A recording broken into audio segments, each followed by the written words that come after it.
She's still just as bitter as ever. There's such a great new spin of complaints here. Here's one from her most recent episode, which, illustrious men. And that's annoying because she's supposed to be the star. Michelle Obama.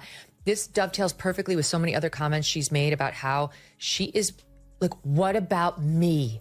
What about me? What did those 8 years in the White House do to my soul? And why isn't anyone asking? They shouldn't have to be told to ask about how I'm doing. Michelle Obama, that powerhouse who magically spun kale, cozy cardigans, and signature side-eye into a swaggering brand kingdom. Yep, the identical Michelle who glided off the White House balcony on swirling spinach smoothie mist, and when they crawl low, we soar high, plastered across shiny bumper stickers. America's glam fitness queen, because nothing screams just like us, quite like preaching quinoa from a private jet. Michelle, it's not. I've been married for 17 and a half years, and not one was bad. I think she and he married the wrong people. I think you're 100% right. This is only her third episode. I can't think of anybody I would go to for advice less than Michelle Obama. She really doesn't know what she's talking about. First of all, she loves to tell us she hated Barack for a good decade. Yes. Okay, please teach me how to have a successful relationship with someone that you clearly respect and admire. Every time she's on the air, it's like, I'm dragging this ball of dead weight behind me. His name, Barack Obama. He's bringing me down. I'm trying to elevate myself with like these things on my head. It looks like Mickey Mouse. It's so like weird. The two ears up there, these two big balls on the left and the right of her head. Like, what kind of midlife crisis is she in the throes of right now? En route to brunching with Beyonce. Truly motivational if curated wellness served in crystal elitism excites you. Michelle Obama, that rare icon able to gentrify both cafeteria pizza and primetime podiums. This powerhouse transformed a humble sweet potato. And we're back to our daily segment of Michelle Obama's terrible, terrible life. Boo effing who.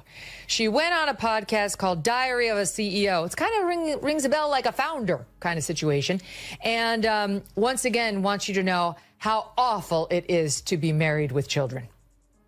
There are just many natural reasons why marriage, infertility, trying to have kids makes things difficult. It's like, I try to tell couples, of course it's hard. Just listen to what I said, right?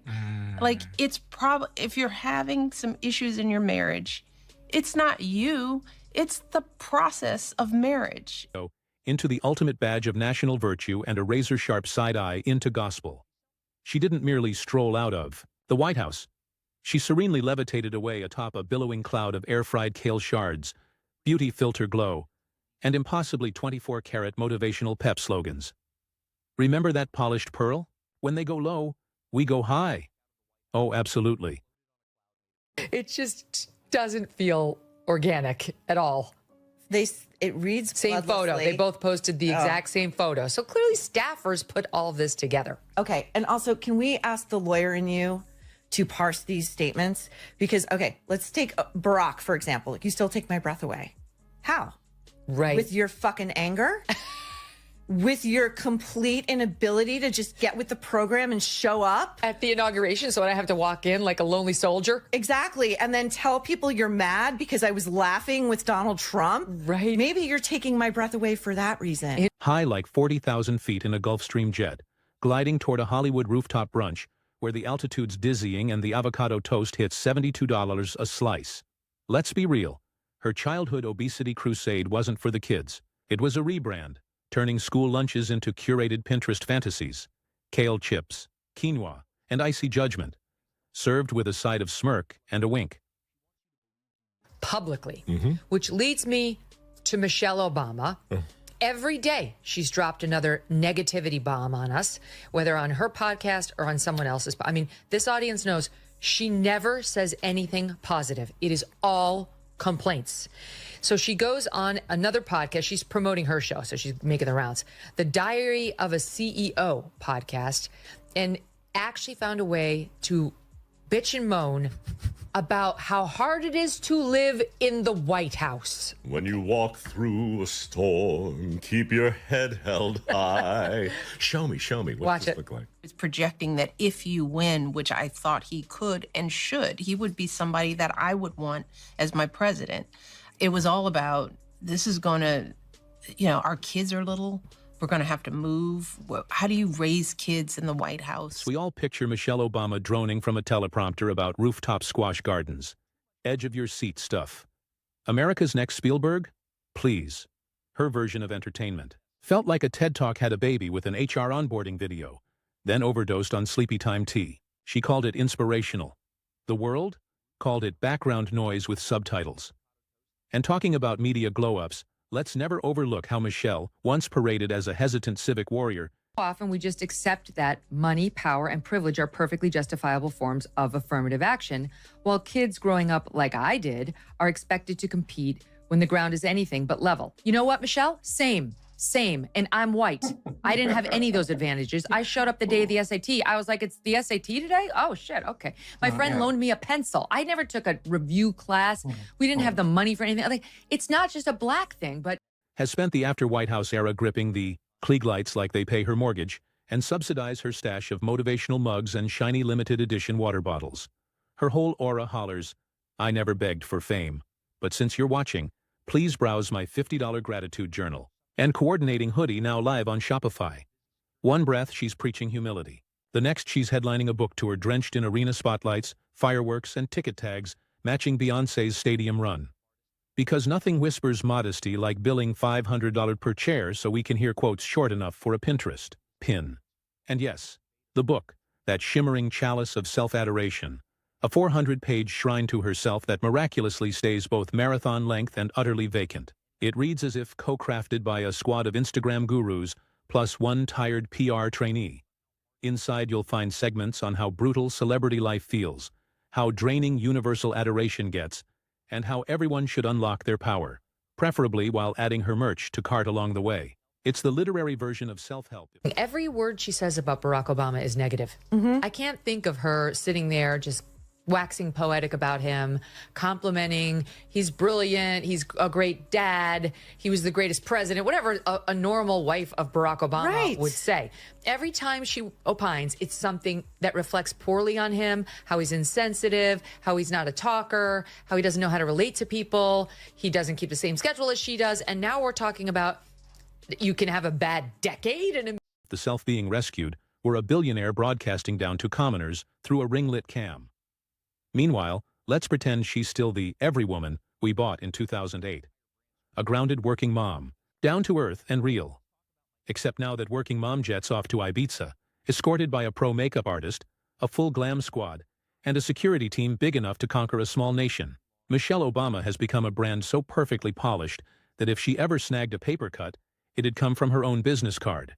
She's got more stylists than a Kardashian empire, and somehow still preaches authenticity to America. Pause for her fashion icon moment.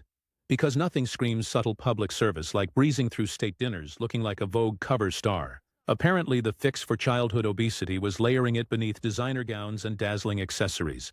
She turned the First Lady role into a relentless runway show. she's angry. She's angry and unhappy. I've watched enough of her over the years, and then with this ridiculous podcast she's trying to launch to see she's a deeply unhappy person. What's happening with people at that level in podcasts? What's Gavin Newsom doing? He's running for president. That one makes more sense to me strategically. She's like, she should be in her therapist's office. Her brother Craig is not. Oh, he did? Yeah, what do you think I should do? I don't support it. Yeah? Well, my feeling is Gavin Newsom is using people to build up his skills so that he can more effectively debate the Republican nominee. All while side-eyeing anyone daring to say, maybe this wasn't exactly relatable. But hey, it was for the kids, right? That's why we all endured a dozen shots of Michelle in couture while she told children to skip dessert.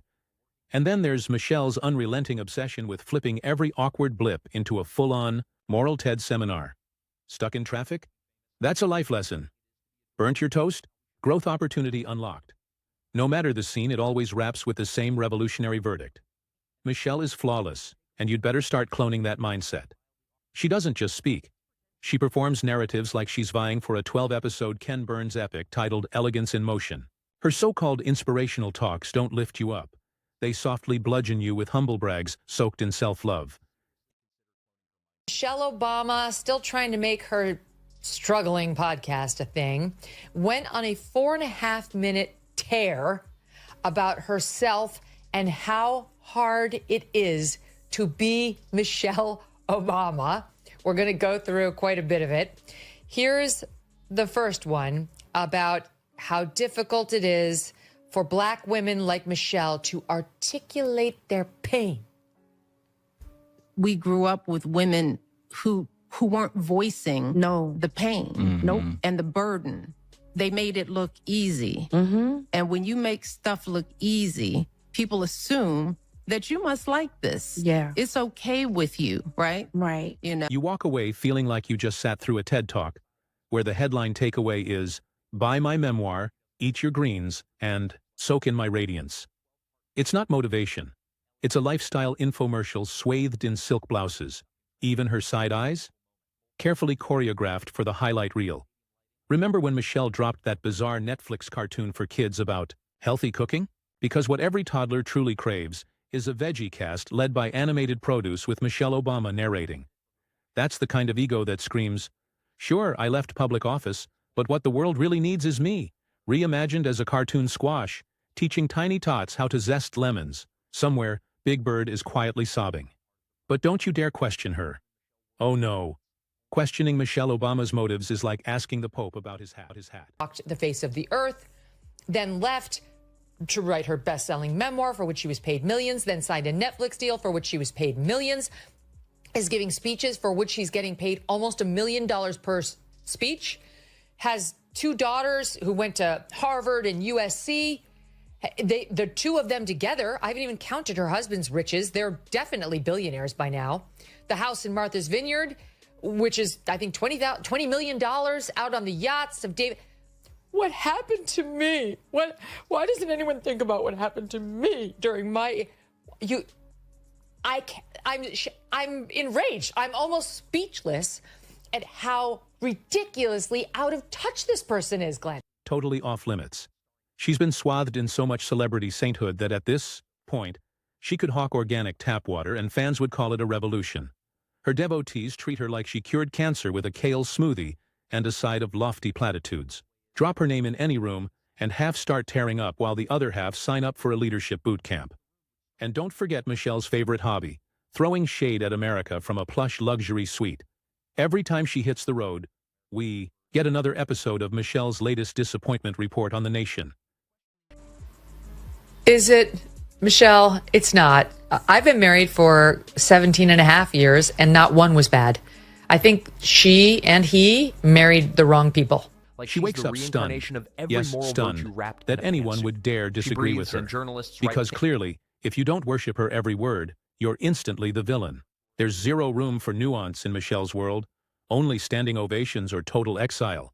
Even her philanthropy feels like it was cooked up in a sleek boardroom over kale smoothies and brand synergy PowerPoints. Every noble cause conveniently lines up with a fresh product drop, as if social justice is just her latest side hustle for pushing literacy. Perfect. Just be sure you're clutching her signature leather bookmark in that Instagram shot, shouting empowered young woman.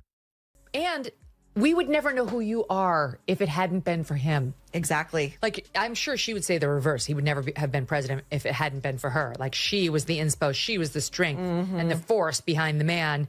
But, you know, he was very young. We just actually saw a video of him speaking on the campus of Harvard Law School in favor of, like, more black professors and so on. He still had the Barack Obama orator skills. Yep. Like, he was obviously a star in the making from a very young age. Very young age. I'm sure she thinks it's her, but I think it actually was him.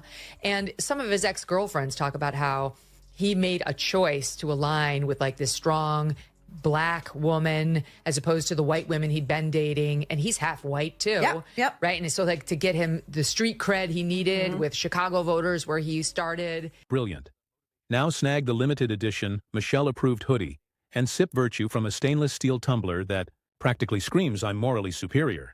Her charity isn't about aid. It's a full-blown lifestyle empire with a conscience.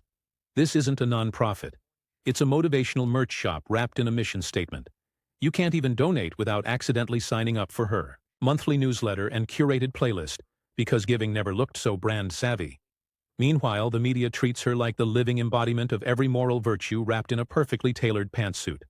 She breathes, and journalists churn out think pieces worshipping her grace. She smirks, and Twitter explodes with praise for her strength. It's amazing. Every word she says about Barack Obama is negative. I can't think of her sitting there just waxing poetic about him, complimenting, he's brilliant, he's a great dad, he was the greatest president, whatever a normal wife of Barack Obama would say. Every time she opines, it's something that reflects poorly on him, how he's insensitive, how he's not a talker, how he doesn't know how to relate to people, he doesn't keep the same schedule as she does, and now we're talking about you can have a bad decade in a marriage? Let's dive into how Michelle somehow became even more insufferable after leaving the White House. She may have exited politics, but she brought every ounce of political posturing right along with her. One minute, she's dancing it up with Ellen. The next, she's lamenting how divided America has become, all while cashing checks bigger than the GDP of entire small countries. She's desperate to be both above the fray and always at the very center of it. Like a walking contradiction dressed head to toe in Spanx and pearls. And please, let's smash the myth that she's still just Michelle from the South Side. Because Michelle from the South Side doesn't spend summers on yachts with George Clooney. She's not guest editing glossy magazines while rocking $3,000 boots and sipping matcha in suites that smell like curated essential oils and unearned reverence. She's about as everyday woman as a diamond-studded yoga mat. Her real legacy? Turning self-congratulation into a sprawling multi-platform empire. Michelle is proof that with the right PR team and a handful of perfectly staged anecdotes, anyone can transform a public role into a private gold mine. She's less a beacon of hope and more a blueprint for monetizing sanctimony. The best part? She's done it all while pretending to hate the spotlight. I didn't want this, she claims, even as she signs deals for yet another documentary and negotiates merchandising rights. Michelle Obama is the queen of humble brags. She'll say, "I'm just trying to help," moments before launching a new fragrance called Resilience. She preaches about the little things that matter while snapping selfies with celebrities who wouldn't recognize a little thing if it ran them over in a Prius. Her relatable moments? Staged with the kind of military-grade precision, usually reserved for Beyoncé album drops. And still, despite the layers of artifice, she expects to be seen as speaking truth to power from the back of a bus. Her brand of authenticity is pure Hollywood. Crafted by stylists, filtered through consultants, polished until it gleams like a trophy. She's not here to challenge the system. She's here to license it. At this point, if Michelle launched a line of artisanal air, people would line up with mason jars to buy it. She's built a cult of personality so powerful that her mere presence counts as political commentary. She doesn't need to say a word, just raise an eyebrow, and the media does the rest. Who needs actual leadership when you've got vibes? In the end, Michelle Obama's real talent isn't activism, leadership, or even health campaigns. It's branding. She's taken one public role and spun it into a lifestyle religion. One worshipping carefully curated perfection, bland inspiration, and the illusion of moral superiority, all wrapped in a limited edition hoodie. Michelle Obama isn't a person anymore. She's a product, trademarked, targeted, and always camera ready.